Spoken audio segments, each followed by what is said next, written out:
नमस्कार, good morning. मी सौरभ कोरटकर. तुम्ही बघत आहात TV9 मराठी. आता आपण बघूयात सुपरफास्ट 100 बातम्या. बीड हत्या प्रकरणात फरार आरोपींची संपत्ती जप्त करण्याचे मुख्यमंत्री फडणवीसांचे आदेश. फडणवीसांचे सीआयडीचे अतिरिक्त महासंचालक बुर्डे यांना आदेश. बंदूकसोबत ज्यांचे फोटो आहेत त्या सर्वांचे परवाने रद्द करा. मुख्यमंत्री फडणवीसांचे बीड पोलीस अधीक्षकांना आदेश. सुरेश धस यांचा निषेध, त्यांनी माफी मागावी. आज मुख्यमंत्र्यांना निवेदन देणार. सुरेश धस यांच्यावर बोलताना प्राजक्ता माळी भाऊक. राजकारणात कलाकारांना का खेचता, असाही सवाल. मी माफी मागणार नाही, काहीही असंवैधानिक बोललो नाही. त्यांनी माझा निषेध केला असेल तर निषेध म्हणून आजपासून हास्य जत्रा पाहणं बंद. सुरेश धस यांची प्रतिक्रिया.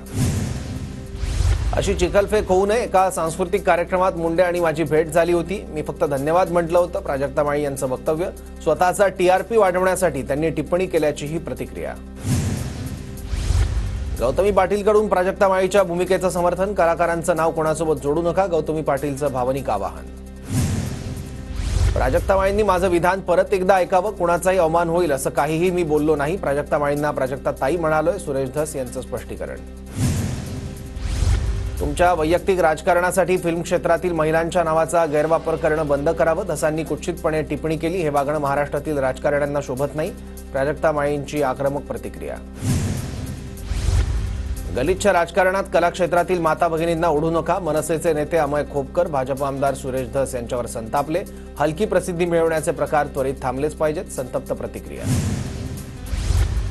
सुरेश धस यांनी केलेलं वक्तव्य चुकीचं असून हा कलावंत जगाचा अपमान आहे. गुणरत्न सदावर्ते यांची ही प्रतिक्रिया. अश्लील भावनेप्रमाणे त्यांचं वर्तन असून सभापतींनी याची दखल घेण्याची केली मागणी. बीडमधील घटनेचा आणि अभिनेत्रींचा काय संबंध? रुपाली ठोंबरे पाटील यांचा सवाल. राजकीय पोळ्या भाजण्यासाठी संबंध नसलेल्या लोकांची नावं घेतली जात असल्याची दिली प्रतिक्रिया. करुणा मुंडेंना मी कायदेशीर नोटीस पाठवली असल्याची प्राजक्ता माळी यांची माहिती. त्यानंतर त्यांनी काहीही वक्तव्य केलेलं नसल्याची ही प्रतिक्रिया. संतोष देशमुख हत्या प्रकरणी बीडमध्ये आक्रोश मोर्चा. सर्वपक्षीय नेत्यांसह मोठ्या संख्येने लोक रस्त्यावर. बीड जिल्हाधिकारी कार्यालयावर धडकला मोर्चा. अनेक लोक आल्यानं आम्हाला न्याय मिळेल अशी अपेक्षा. आरोपींना लवकर अटक करा, त्यांना फाशी द्या. देशमुख कुटुंबियांची मागणी. वाल्मिक कराडला धनंजय मुंडेच वाचवत आहेत. सुरेश धस यांचा आरोप. तर वाल्मिक सरेंडर हो, माझं वाटोळ होतं असं का नाही सांगितलं? धस यांचा धनंजय मुंडेंना सवाल. बीड प्रकरणाचा गांभीर्यानं तपास सुरू. कोणालाही पाठीशी घालणार नाही. संशयित आरोपींच्या कुटुंबियांची चौकशी सुरू. शंभूराज देसाईंची प्रतिक्रिया. कोणालाही पाठीशी घातलं जाणार नाही. कोणाच्याही जवळचा असला तर सोडणार नाही. मुख्यमंत्र्यांचा शब्द. बीड देशमुख हत्या प्रकरणावर संजय गायकवाड यांची प्रतिक्रिया. मंत्रिमंडळात राहून धनुभाऊंनी फक्त डोळ्यांनी इशारा केल्यावर चौकशी संपते. आकाचा बाप कोण? सर्व जनतेला माहिती. त्याला मंत्रिमंडळातून हाकला. जितेंद्र आव्हाडांचा निशाणा. वाल्मिक कराड धनंजय मुंडे यांचा कार्यकर्ता तर वाल्मिक कराड खंडणीखोर. संजय गायकवाड यांची प्रतिक्रिया. एक जिल्हाधिकारी बीडमधून गायब झाले, ते परत कधीच दिसले नाही. जितेंद्र आव्हाडांचं वक्तव्य. तर 1992 मध्ये एक अधिकारी एका नेत्याच्या घरून गायब झाला. प्रचंड गुन्हेगारीचं स्वरूप बीडमध्ये असल्याची संजय गायकवाडांची प्रतिक्रिया. रुपाली ठोंबरे पाटील यांचा जितेंद्र आव्हाडांवर गंभीर आरोप. रुपाली पाटलांनी जितेंद्र आव्हाडांचे व्हॉट्सअप चॅट दाखवले. उद्याचा मसाला रेडी ठेव, चॅटमध्ये उल्लेख. तर रुपाली पाटलांनी दाखवलेले स्क्रीनशॉट फेक. आव्हाडांकडून आरोपांचं खंडन. सर्वपक्षीय आमदारांनी मुख्यमंत्र्यांकडे जावं. मुख्यमंत्र्यांनी सापांना पोसू नये. 7.5 घालवावी. मनोज जरांगेंचं आवाहन. 2 जानेवारीपर्यंत आरोपींना शिक्षा करा, अन्यथा उपोषण करणार. बजरंग सोनवणेंचा इशारा. धनंजय मुंडेंनी राजीनामा द्यावा, सोनवणेंची मागणी. धनंजय मुंडेंना पालकमंत्री केल्यास बीडचं पालकत्व मी घेणार. दहशत चालणार नाही. बीडमधील हत्या प्रकरणावरून संभाजीराजे आक्रमक. 75 खून झाले. मर्डर करणारे आणि मर्डर झालेले पण यांच्याच घरी काम करतात. हा नवीन पॅटर्न सुरू झालाय. सुरेश धस यांचा मुंडेंवर हल्लाबोल. धनंजय मुंडेंनी वाल्मिक कराडला पालकमंत्रीपद भाड्याने दिलं. घटनाबाह्य सत्ता केंद्र मिळाल्यावर कराडने पोलीस प्रशासनावर जरब बसवली. प्रकाश सोळंकेंचा हल्लाबोल. वाल्मिक कराडचं बिऱ्हाड आता उचला. तुम्हाला मिळत नसेल तर मी धरून आणतो. ऑल इंडिया पॅन्थर सेनेच्या दीपक केदार यांचा इशारा. वाल्मिक कराडवर कलम 302 लावा. संदीप क्षीरसागर यांची मागणी. वाल्मिकला धनंजय मुंडेंचं संरक्षण असल्याचाही आरोप. वाल्मिक कराडचे आश्रयदाते असलेल्या धनंजय मुंडेंचा राजीनामा का घेत नाही? संभाजीराजे छत्रपतींचा संतप्त सवाल. बीड जिल्ह्यात सध्या गँग्स ऑफ कराड सुरू. अण्णासाहेब पाटील आर्थिक विकास महामंडळाचे अध्यक्ष नरेंद्र पाटलांची टीका. अजित पवार यांनी धनंजय मुंडेंना मंत्रिपदापासून दूर करावं. प्रकरणाचा सोक्षमोक्ष लागेपर्यंत धनंजय मुंडेंनी राजीनामा द्यावा, पाटलांची मागणी. संतोष देशमुख हत्या प्रकरणातील 3 फरार आरोपींच्या कर्नाटकच्या बॉर्डरजवळ मर्डर. एका कॉलच्या हवाल्यानं सामाजिक कार्यकर्त्या अंजली दमानिया यांचा मोठा दावा. तर मर्डरबाबत अधिकृत माहिती नाही. दमानियांच्या दाव्यावर बीडचे पोलीस अधीक्षक नवनीत कावत यांची प्रतिक्रिया. आरोप सिद्ध होत नाही तोवर कोणावर बोलणं योग्य नाही. वाल्मिक कराडचा साहेब उल्लेख करत गुणरत्न सदावर्तेंची प्रतिक्रिया. परभणीच्या घटनेवरून प्रकाश आंबेडकरांनी घेतली देवेंद्र फडणवीसांची भेट. 1.5 तास चर्चा. सूर्यवंशींच्या कुटुंबियांना 1 कोटींची मदत. घराच्या तोडफोडीचा खर्च सरकारने करण्याची मागणी. लाठीचार्ज करणाऱ्या पोलिसांच्या न्यायालयीन चौकशीचीही मागणी. कल्याण बालिकेची हत्या प्रकरणाच्या खटल्यात उज्ज्वल निकमांची नियुक्ती. मुख्यमंत्री फडणवीसांचे आदेश. तर 1 महिन्यात न्यायालयात आरोपपत्र दाखल करण्याच्याही सूचना.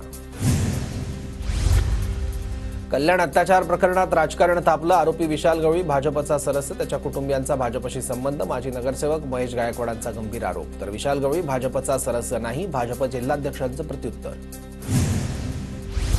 कल्याणमधील अल्पवयीन मुलीच्या वडिलांनी घेतली मुख्यमंत्री फडणवीस यांची भेट. 2 ते 3 महिन्यात नराधम विशाल गवळीला फाशी होणार. मुख्यमंत्री फडणवीसांचं आश्वासन. तर केस फास्ट ट्रॅकवर चालवणार असल्याचीही चर्चा. राज्य महिला आयोगाकडून राजगुरुनगरमधील घटनेचा पाठपुरावा. आरोपीला फाशीची शिक्षा होईल हाच आमचा प्रयत्न असल्याची रुपाली चाकणकरांची प्रतिक्रिया. रत्नागिरीतील राजापूरमध्ये 9 वर्षीय चिमुकलीवर अत्याचार. 21 वर्षीय तरुणाला अटक. आरोपीला 4 दिवसांची पोलीस कोठडी. डहाणूच्या तलासरीजवळ 3 महिलांचं 2 चिमुकल्यांचं अपहरण करणारा पोलिसांच्या ताब्यात. अपहरण करणाऱ्याला ग्रामस्थांनी पकडून पोलिसांच्या ताब्यात दिलं.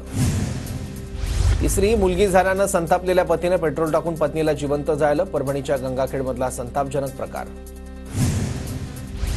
पुण्यात भिंतीला हिरवा रंग देत फुलांची चादर चढवलेल्या जागी मेधा कुलकर्णींनी भगवा रंग दिला. भिंतीला हिरवा रंग देणारा मूळ जागेचा मालक असल्याचीही माहिती. लोकशाहीला खड्ड्यात घालणारं वर्ष म्हणून 2024 लक्षात राहील. सत्यमेव जयते हा भारतीय संविधानाचा नारा पूर्णपणे संपला. सामनातून केंद्र राज्य सरकारवर टीका. रोजगार, शेती, सौर ऊर्जा क्षेत्रात मित्रा संस्थेने दिशादर्शक काम करावं. मुख्यमंत्री देवेंद्र फडणवीस यांचे संबंधित अधिकाऱ्यांना आदेश. भाजप प्रदेशाध्यक्षपदी रवींद्र चव्हाणांचं नाव जवळपास निश्चित. सूत्रांची माहिती. नवीन वर्षात शहा नड्डांच्या उपस्थितीत चव्हाणांच्या नावाची घोषणा होणार. सूत्रांची माहिती.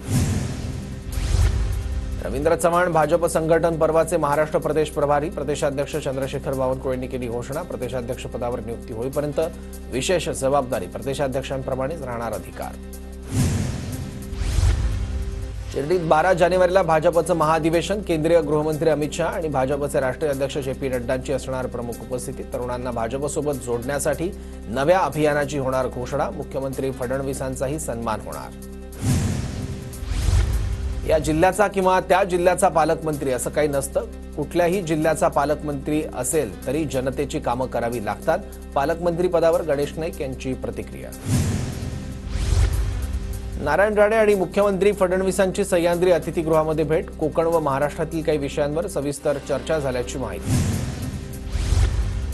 नाशिकमध्ये शिवसेना ठाकरे गटाची मनपा निवडणुकीबाबत बैठक. पक्षाचे आदेश आले तर आगामी निवडणुका स्वबळावर लढण्याची तयारी. बैठकीत निर्धार. ठाकरे गटाचे आमदार वरुण सरदेसाईंनी घेतली मुख्यमंत्री देवेंद्र फडणवीसांची भेट. विकास कामांसंदर्भात फडणवीसांची भेट घेतल्याची माहिती.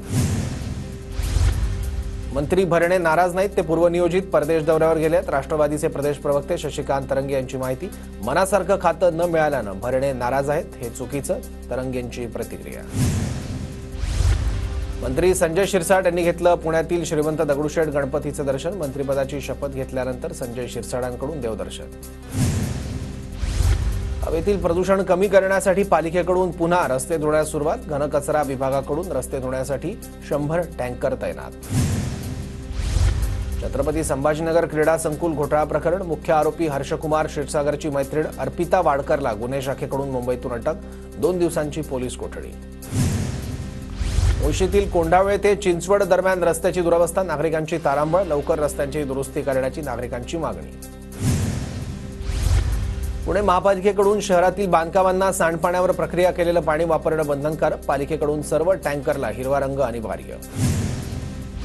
पुण्यातील सांडपाणी थेट नद्यांमध्ये प्रदूषण नियंत्रण मंडळाचं महापालिकेवर कारवाई. पुण्यातील पानशेत वरसगाव भागात बिबट्यांची दहशत. बिबट्यांच्या हल्ल्यात 4 दिवसात 5 जनावरं ठार. नागरिकांमध्ये भीतीचं वातावरण. पुण्याच्या जुन्नर तालुक्यात कर्जाला कंटाळून शेतकऱ्याची आत्महत्या. प्रकाश सस्ते असं शेतकऱ्याचं नाव होतं. दोरीच्या साहाय्यानं गळफास घेत आत्महत्या. महाराष्ट्रातील 14 स्थानकांवर प्लॅटफॉर्म तिकीट विक्री बंद. प्लॅटफॉर्म गर्दी टाळण्यासाठी तात्पुरता मध्य रेल्वेचा निर्णय. आजपासून ते 2 जानेवारीपर्यंत प्लॅटफॉर्म तिकीट विक्री बंद राहणार.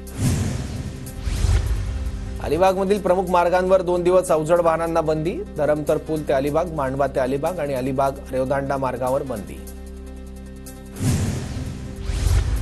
नववर्षाच्या स्वागतासाठी महाबळेश्वर पर्यटकांनी फुललं. महाबळेश्वर पाचगणीसह परिसरातील सर्व लॉज, हॉटेल, खासगी बंगले, रिसॉर्ट हाऊसबोट. महाबळेश्वरकडे येणाऱ्या रस्त्यांवर वाहनांच्या मोठ्या रांगा. विठ्ठल नित्यपूजेच्या ऑनलाईन नोंदणीस उत्स्फूर्त प्रतिसाद. ऑनलाईन नोंदणीला कर्नाटक, तामिळनाडू आणि आंध्र प्रदेशमधील भाविकांचा चांगला प्रतिसाद. विठ्ठल रुक्मिणी मंदिर रुक्मिणीच्या समितीच्या राजेंद्र शेळके यांची माहिती.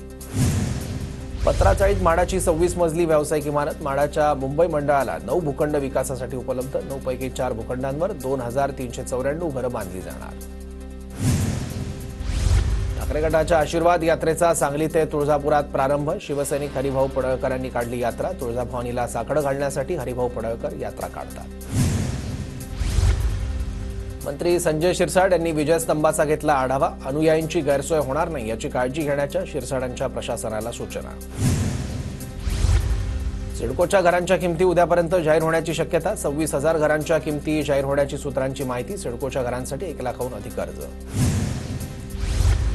नवी मुंबई विमानतळावर आज प्रवासी विमान लँड होणार. नवी मुंबई आंतरराष्ट्रीय विमानतळाचं काम अंतिम टप्प्यात. रायगडच्या दांडगुरी बाकळघर गावात सेवानिवृत्त झालेल्या सैनिकांची वाजत गाजत मिरवणूक. सेवानिवृत्त सैनिकांचा मिरवणुकीसह सत्कार. साताऱ्याच्या कराडमध्ये गोळीबार. गोळीबारात अल्पवयीन मुलीसह 2 जखमी. पूर्ववैमनस्यातून गोळीबार झाल्याची प्राथमिक माहिती. हल्लेखोर सुरेश काळे रेकॉर्डवरील गुन्हेगार. मुंबईतील मिठी नदीमध्ये परदेशी पक्ष्यांचं आगमन. युरोपातून शेकडो किलोमीटरचा प्रवास करून सीगल पक्षी मिठी नदीत दाखल. सीगल पक्षी पाहण्यासाठी पक्षीप्रेमींची गर्दी. प्रकल्पस्थळी वायू प्रदूषण नियंत्रण नियमाचं उल्लंघन केल्यास 20 लाखांपर्यंतचा दंड. एमएमआरडीएचा निर्णय. कठोर कारवाई होणार असल्याचा इशारा. एमएमआरडीएकडून वायू प्रदूषण नियंत्रणासाठी नियमावली तयार. मुंबईतील हवेचा स्तर आणखी खालावला. सरासरी हवा गुणवत्ता निर्देशांक 151 नोंदवला गेला. बोरिवली पूर्वमध्ये 151 तर मालाड पश्चिम, माझगावमध्ये हवा गुणवत्ता निर्देशांक 200 पार. उरणच्या दिघोडे बसस्थानकाजवळ शोरमा खाल्ल्यामुळे 5 मुलांना विषबाधा. मुलांवर रुग्णालयात उपचार सुरू. शोरमा खाल्ल्यानंतर मुलांना पोटदुखी आणि उलट्यांचा त्रास. धाराशिवच्या कसबे तडबळामध्ये वैयक्तिक भांडणातून एकाला चाकून भोसकलं. आदिवासी समाजाकडून लातूर बार्शी रोडवर चक्काजाम आंदोलन. पोलिसांनी रोडवरील जमाव पांगवला. जेजुरीत अतिक्रमणधारकांवर नगर परिषदेकडून कारवाई. पोलीस बंदोबस्तात अतिक्रमणधारकांवर कारवाई. वाशिमच्या भटउमरा गावात वळूचा माणसांप्रमाणे मृतदेहावर विधिवत अंत्यसंस्कार. 13व्याच्या दिवशी गावातील बैलांना गोड नैवेद्य खाऊ घातला. परंपरा गावातील वारकरी संप्रदायाच्या संस्कारामुळे पिढ्यानपिढ्या सुरू. नाशिकच्या पूर्व भागात उन्हाळी कांद्याची लागवड सुरू. शेतकरी कांद्याच्या लागवडीत व्यस्त. राज्यातील काही भागात अवकाळी पावसामुळे पिकांचं मोठ्या प्रमाणात नुकसान. जळगाव, नंदुरबार, नागपुरात अवकाळी पावसानं पिकांचं नुकसान. कैरी उत्पादनात मोठी घट होण्याची शक्यता. जळगावच्या जामनेरमध्ये अवकाळी पाऊस. अवकाळी पावसामुळे पिकांचं नुकसान होण्याची शक्यता. शेतकरी चिंतेत. जळगाव जिल्ह्यात वादळी वाऱ्यासह गारपीट. रावेर, यावल तालुक्यात केळी हरभऱ्याचं सर्वाधिक नुकसान. नुकसान भरपाई देण्याची शेतकऱ्यांची मागणी.